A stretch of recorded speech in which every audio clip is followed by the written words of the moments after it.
Hello, and welcome back to another Skype session. And today I'm joined by some fellow podcasters from the Red Letter Philosophy podcast. Gentlemen, welcome.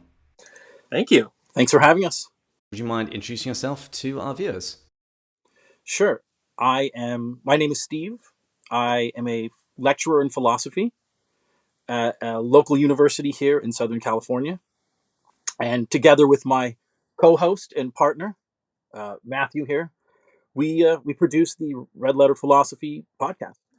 And my name is Matthew, and I am the co-host / producer / editor. I'm the guy who makes them sound good. Yeah. But I am not a philosophy lecturer. I work in the music industry in Southern California and a musician in my spare time. Okay, good. So what made you guys want to start a podcast?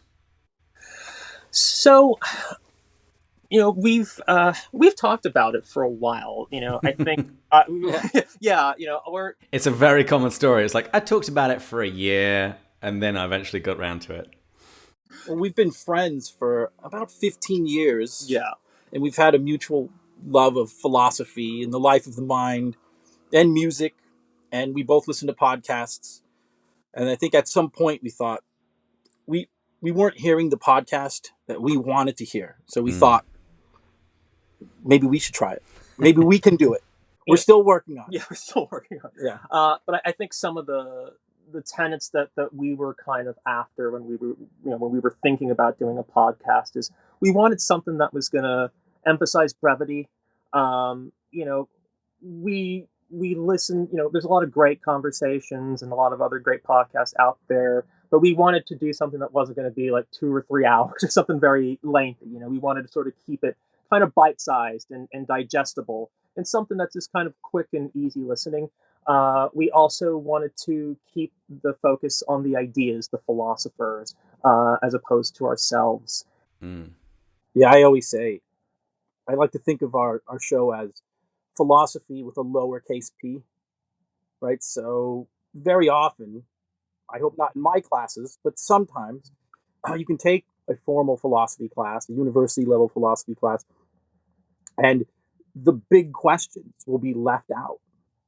I mean, not always, but a lot of times. And so we thought, well, why don't we try to create a podcast? Why don't we do something where we hang on to those big questions, like truth, beauty, goodness, as opposed to say, these issues will come up, free will versus determinism, or that's broad as well. But in philosophy, you can really get narrow, you can really get focused, and lose sight, I think, of the questions that really matter. So we thought, hey, why don't we talk about some lesser known philosophers, some people who you wouldn't talk about in a standard philosophy class.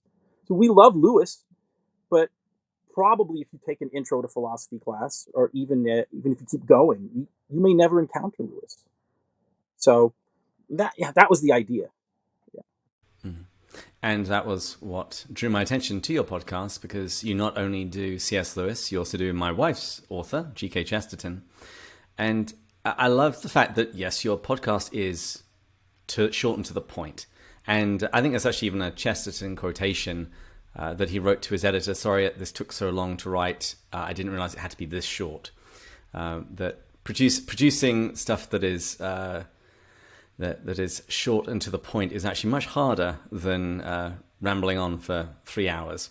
Joe Rogan is entertaining, but 3 hours entertaining, not every day for me. But your podcast also has a very distinctive style to it. How would you describe it? Well, we're trying. We started off. We've always wanted to be entertaining, but keep the substance.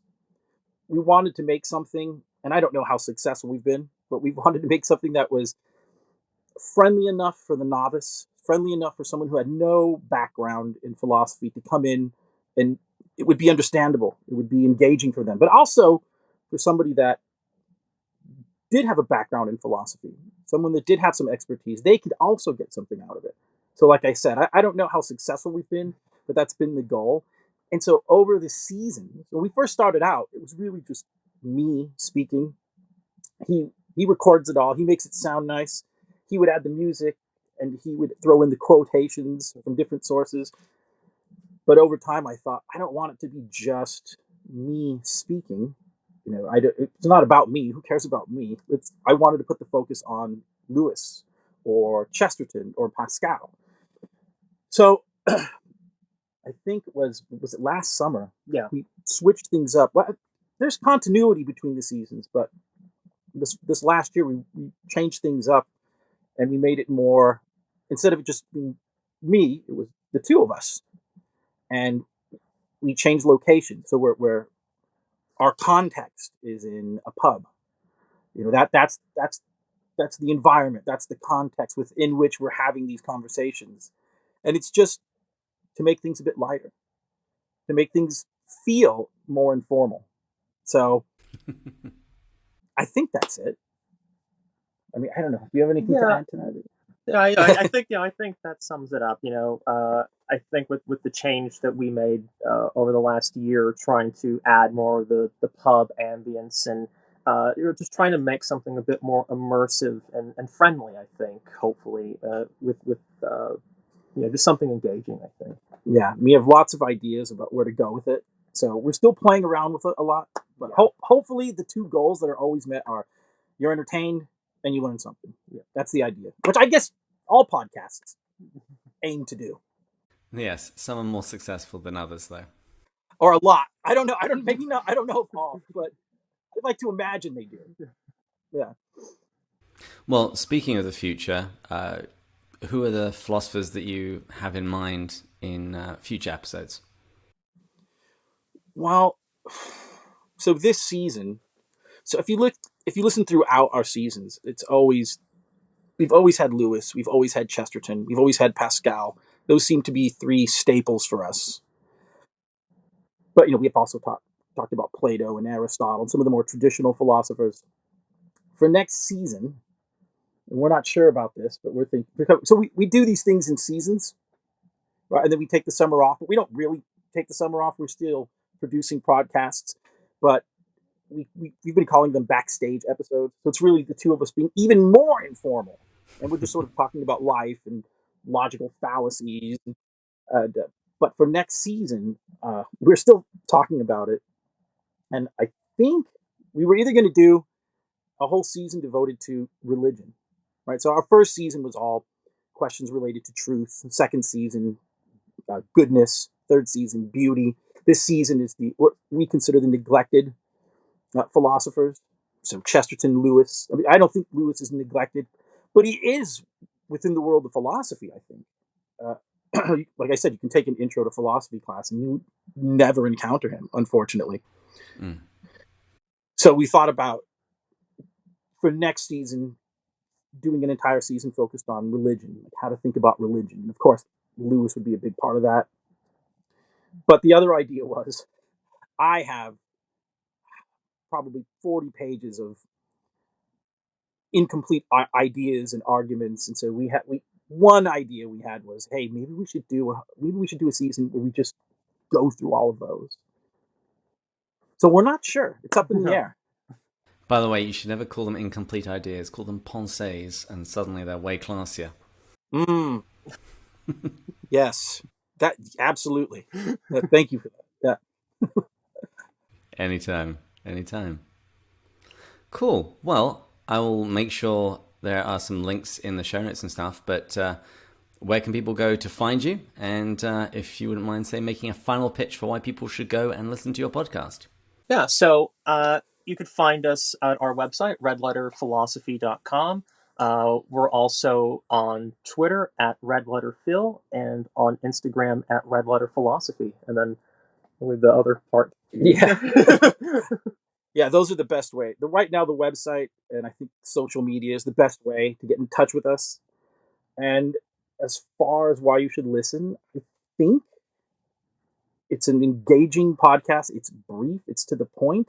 And you will laugh and you will learn. And if you like C.S. Lewis, you get a lot of C.S. Lewis. So that's my pitch. That's a good pitch. And also, it's your GK Chesterton season was a wonderful primer if people haven't started listening to my wife's podcast yet, which they all should. Yeah, I agree. Gentlemen, thank you for coming on the show. No, thank you for having us. Thank you, David. No problem. And please join us again next time when we'll be going further up and further in. Cheers.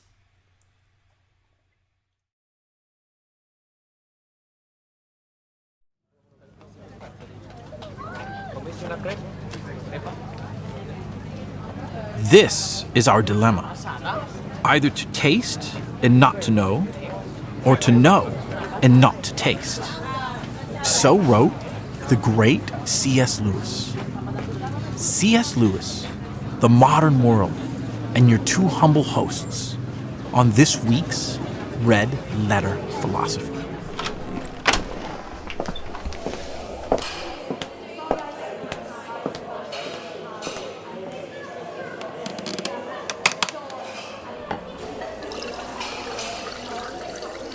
Welcome back, everyone.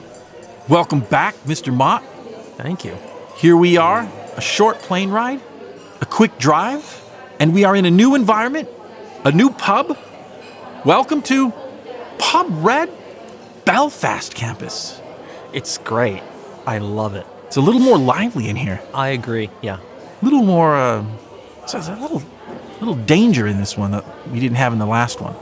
Yeah, I picked up on that too. They're looking at us with a little more suspicion here than in our previous spot. But I think we can win them over. I think so. Actually, I noticed I don't see a piano in here. But maybe we can... They do have a jukebox over there. Yeah, maybe we should... Yeah, go ahead. So, we began the season in Paris. We began the season in Paris with Monsieur Blaise Pascal. Then we took the Channel to London, to the town of Beaconsfield, to meet with the extraordinary G.K. Chesterton. And now we have flown to Belfast, Ireland, to imbibe the thoughts and insights of C.S. Lewis, a man of Irish blood. And what would you say, Mr. Mott? Irish blood and English heart. Oh, I like that. I don't know why that popped into my mind. I know. Well, welcome to Irish Pub Red. Or maybe just Pub Red, Belfast campus. And I think we have a pattern developing here. It really is unfair to reduce our wise men to a single proposition or idea, just like it's unfair to paint Mr. Mott there as some drink and food-obsessed producer. Whoa! We only have so much room on this table. I was just saying it's not fair to reduce complex thinkers to a simple idea. It's unfair to reduce Mr. Producer here to just food and drink. But, okay, all right. Okay, Whatever. Let's move this over here. Okay. Well, it might not be fair, but here goes. So we began with Pascal. And for Pascal, we suffer from a spiritual blindness. A blindness that affects our ability to reason and to feel. A blindness that leaves us uncertain. In fact, Mr. Mott, maybe you can summon some Pascal for us to remind us of where we've been. Quote, Pascal. Some wanted to renounce passions and become gods. Others wanted to renounce reason and become brute beasts. But neither side has succeeded, and reason always remains to denounce the baseness and injustice of the passions, and to disturb the peace of those who surrendered to them. And the passions are always alive in those who want to renounce them. Unquote. Nice. So we spent some time with Pascal, and then we moved on to Chesterton. And Chesterton thought that this blindness that Pascal spoke of, made it really difficult for us to be empirically minded. For Chesterton, we miss what is right in front of us. We become empiricists and positivists and not simply empirically minded. In fact, Mr. Mott, why don't you, if you can channel the spirit of Chesterton for us one last time. All right. Quote Chesterton. The poet only asks to get his head into the heavens. It is the logician who seeks to get the heavens into his head, and it is his head that splits. I am not, as will be seen, in any sense attacking logic. I only say that this danger does lie in logic. Unquote. Nice. So, one of the things that I hope to demonstrate, or one of the things that I hope this does demonstrate, is that there's continuity between Pascal and Chesterton and where we now find ourselves. See, because I believe Lewis picks up where Chesterton left off. For Chesterton, there is a danger in logic. But for Lewis, this danger also lies in the imagination. And perhaps this is best seen in the modern world's attempt to understand faith, to understand belief. And one of my favorite of Lewis's essays, Lewis talks about a friend of his, Corynaeus. Corynaeus does not understand why and how educated modern people can still believe in Christianity. Quote Lewis, "My friend Corynaeus has advanced the charge that none of us are in fact Christians at all. According to him, historic Christianity is something so barbarous that no modern man can really believe it. Why, on his view, do all these educated and enlightened pseudo-Christians insist on expressing their deepest thoughts in terms of an archaic mythology which must hamper and embarrass them at every turn?" Unquote. Lewis's friend Corynaeus, I think, summarizes what probably a lot of modern people think about religion, and Christianity in particular. A man who was crucified, died, and is resurrected. A virgin birth.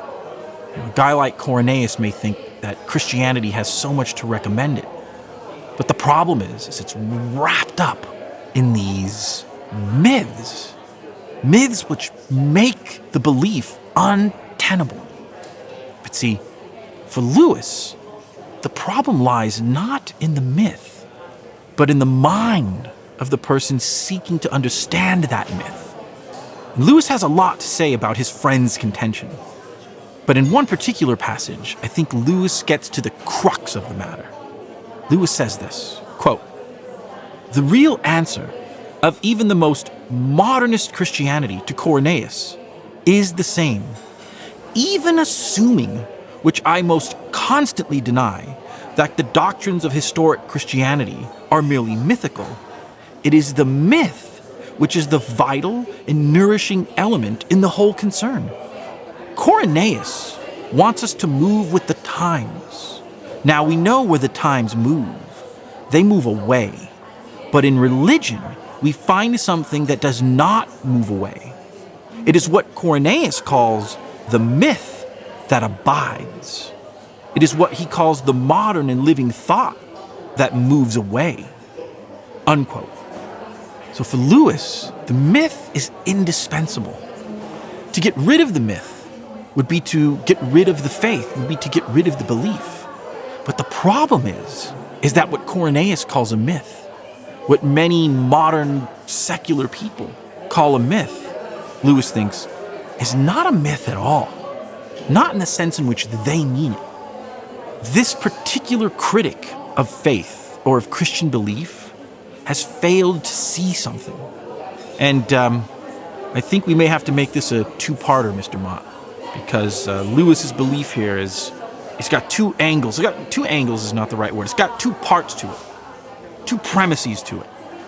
So part one, or premise one, in order to answer his friend's confusion, Lewis invites us to ponder a problem. Lewis wrote, quote, "Human intellect is incurably abstract. Pure mathematics is the type of successful thought. Yet, The only realities we experience are concrete. This pain, this pleasure, this dog, this man. While we are loving the man, bearing the pain, enjoying the pleasure, we are not intellectually apprehending pleasure, pain, or personality. When we begin to do so, on the other hand, the concrete realities sink to the level of mere instances or examples. We are no longer dealing with them, but with that which they exemplify. Unquote. So, what Lewis means is that we are confronted, all of us, with two different realities. In fact, Lewis sums it up best this way. Quote Lewis. This is our dilemma. Either to taste and not to know, or to know and not to taste. Or, more strictly, to lack one kind of knowledge because we are in an experience, or to lack another kind because we are outside it. Unquote. So Lewis thinks, in order to really understand faith, religious belief, but also life itself, we are confronted with this dilemma: to taste and not know, or to know and not taste. Again, Lewis says, quote, "As thinkers, we are cut off from what we think about. As tasting, touching, willing, loving, hating, we do not clearly understand. The more lucidly we think, the more we are cut off. The more deeply we enter into reality, the less we can think. You cannot study pleasure in the moment of nuptial embrace, nor repentance while repenting, nor analyze the nature of humor while roaring with laughter. But when else can you really know these things? If only my toothache would stop, I could write another chapter about pain. But once it stops, what do I know about pain?" Unquote. When you're in love, it's very difficult, if not impossible, to think and be abstract about love. But once you are in a place where you can think about the nature of love, where you can do some philosophy, where you can reflect upon love, in that moment, you are no longer in love. And when you are no longer in love, what the hell did you know about love? Or maybe, one more apt to our present circumstances, when you're eating the pub food, you can't think about the pub food. Mr. Mock! Hey, Are you knowing or tasting over there? that's not important. Well, you're not Why don't making you much finish sense. your so it's show? Not... Oh, fine. Chubbly. A little bit of the trouble. So there is this problem of understanding. There is a dilemma we are faced with. We live in two worlds. We need both, but neither is reducible to the other. The world of experience and the world of the abstract. The world of experience and the world of knowledge. The world of the abstract and the world of the concrete. How do we bring these two worlds together? How do we make sense of them? And even reflect, dear listener, upon your own life. Do you taste and not know? Or do you know and not taste? I know for me, right now in this pub, there's a lot of knowing going on and not a lot of tasting going on. Whereas we have Mr. Mott over there who's doing a lot of tasting and I don't hear a lot of knowing. However, we will take up this question next time, but let's sit with it for a little while. Watching the way Mr. Mott is sitting with his drink and food over there. But it's an important question for Lewis. So, mull over this question, think about it. I think this is what Lewis would want us to do. Like, I know him. This is what Lewis would want. But it's our show, and this is what we think. And then in our next episode, what we'll do is we'll take this question and apply it to the nature of faith, to the nature of religious belief. And in it, I think Lewis shows us something deep, something worth knowing, something worth tasting. So chew on that. Will do. And we will see you in a fortnight.